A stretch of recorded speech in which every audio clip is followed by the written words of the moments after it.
Hello friends, welcome to Hi-Inno. இன்றைக்கி இந்த வீடியோவில் ஈவினிங் டீ டைம் ஸ்நாக்ஸான போண்டா எப்படி செய்கிறது அப்படிங்கிறத தான் பார்க்க போகிறோம். கொஞ்சம் டிஃப்ரெண்ட்டாக முட்டைக்கோஸை யூஸ் பண்ணி எப்படி செய்கிறது அப்படிங்கிறத பார்க்கலாம். எப்படி செய்கிறதுன்னு பார்க்கறதுக்கு முன்னாடி நம்ம சேனலில் இப்போ தான் ஃபஸ்ட் டைம் பார்க்குறீங்கன்னா இது வரைக்கும் சப்ஸ்கிரைப் பண்ணாமல் இருந்தீங்கன்னா சப்ஸ்கிரைப் பண்ணிக்கோங்க. மறக்காமல் பக்கத்தில் இருக்கிற பெல் பட்டனையும் ப்ரெஸ் பண்ணிக்கோங்க. சரி வாங்க போண்டா எப்படி செய்கிறது அப்படின்னு பார்க்கலாம். ஒரு மிக்சிங் பவுலில் ஒரு 1/4 கிலோ அளவுக்கு முட்டைக்கோஸ் நல்லா துருவி எடுத்துக்கோங்க. துருவிட்டு நல்லா வாஷ் பண்ணிவிட்டு தண்ணியை ஃபில்டர் பண்ணி மிக்சிங் பவுலில் சேர்த்துக்கோங்க. அதோட பெரிய வெங்காயம் 2 அதையும் நல்லா பொடி பண்ணி சேர்த்துருங்க. இதோட ஒரு துண்டு இஞ்சியை பொடியாக கட் பண்ணி அதையும் சேர்த்துருங்க.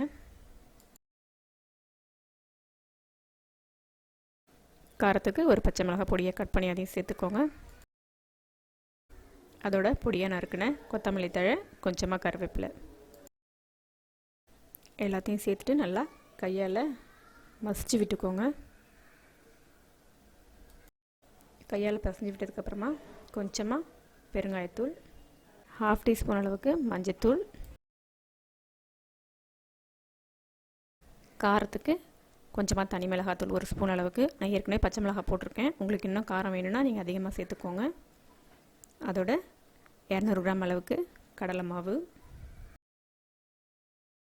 போண்டா கொஞ்சம் கிறிஸ்பியாக இருக்கணும் அப்படிங்கிறதுக்காக 2 டீஸ்பூன் அளவுக்கு அரிசி மாவு.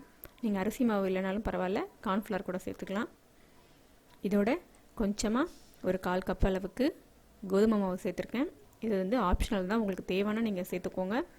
இல்லைன்னா நீங்கள் வெறும் கடலை மாவும் அரிசி மாவும் மட்டும் சேர்த்தாலே போதும். இதுக்கு தேவையான உப்பு. மாவெல்லாம் சேர்த்ததுக்கப்புறமா தண்ணி தெளிக்காமல் ஃபஸ்ட்டு அந்த வெங்காயம் முட்டைக்கோஸோடு சேர்த்து நல்லா மிக்ஸ் பண்ணிக்கோங்க. மிக்ஸ் பண்ணதுக்கப்புறமா கொஞ்சம் கொஞ்சமாக தண்ணி விட்டு அந்த மாவோட நல்லா மிக்ஸ் பண்ணி விட்டுடுங்க. எடுத்த தண்ணி நிறையா ஊற்றிட்டிங்க அப்படின்னா தண்ணி ஆகிடும். கொஞ்சம் கொஞ்சமாக தெளித்து நம்ம நல்லா அந்த வடை மாவு பதத்துக்கு பசைஞ்சிக்கலாம். ரொம்ப தண்ணி ஆகிடக்கூடாது. மாவு நல்லா பிசைஞ்சு வச்சு பாருங்கள், இந்த பதத்தில் இருக்கணும்.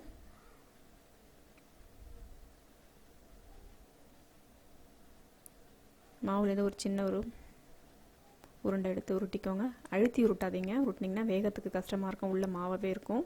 நீங்கள் போடும்பொழுது எடுத்து லைட்டாக உருட்டிட்டு போட்டாலே நல்லா உள்ள கிறிஸ்பியாக வந்திருக்கும். நம்மளோட போண்டா மாவு ரெடி ஆகிடுச்சு. எண்ணெயும் சூடாகிடுச்சு. எண்ணெயை நல்லா சுடு பண்ணிக்கோங்க. சுடு பண்ணிவிட்டு நம்ம பிசைஞ்சு வச்சுருக்கிற மாவை இந்த மாதிரி சின்ன சின்ன உருண்டையாக எடுத்து உருட்டி எண்ணெயில் போட்டு பொரிச்சு எடுக்கலாம். உருண்டை உருட்டும் பொழுது அழுத்தி உருட்டாதீங்க. அழுத்தி உருட்டினீங்கன்னா உள்ளே ரொம்ப ஹார்டாக இருக்கிற மாதிரி, வேகாத மாதிரி இருக்கும், மேலே நல்லா வெந்த மாதிரி இருக்கும். அதனால் லைட்டாக எடுத்து உருட்டி போட்டு பொரிச்சு எடுக்கலாம். மாவு போட்டதுக்கப்புறமா அடுப்பை மீடியம் ஃப்ளேமில் வச்சுக்கோங்க. ஒரு சைடு நல்லா வேகட்டும். இப்போ திருப்பி விடுங்க, இன்னொரு சைடை நல்லா வேகட்டும். அடுப்பை ஹையில் வச்சிட்டிங்கன்னா மேலெல்லாம் சீக்கிரம் செவந்து வந்துடும், உள்ள மாவாகவே இருக்கும். அதனால் மீடியம் ஃப்ளேமில் வச்சுட்டு நல்லா வேக விடுங்க. இப்போ பாருங்கள், நம்மளோட போண்டா நல்லா வெந்துடுச்சு. மேலே கிறிஸ்பியாகவும் உள்ள நல்லா சாஃப்டாகவும் இருக்கும். இது ஒரு டிஷ்யூ பேப்பருக்கு நம்ம மாற்றிடலாம்.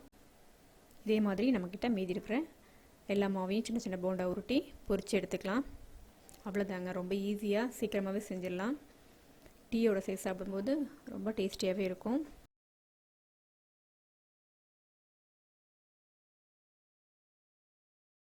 நீங்களும் அதை ட்ரை பண்ணி பாருங்கள். எப்படின்னு உங்களோட கமெண்ட்ஸை கீழே இருக்க கமெண்ட் பாக்ஸில் சொல்லுங்கள். இந்த வீடியோ பிடிச்சிருந்ததுன்னா லைக் பண்ணுங்கள், ஷேர் பண்ணுங்கள். இன்னொரு ரெசிபியோடு உங்களை நான் மீட் பண்ணுறேன். தேங்க்யூ.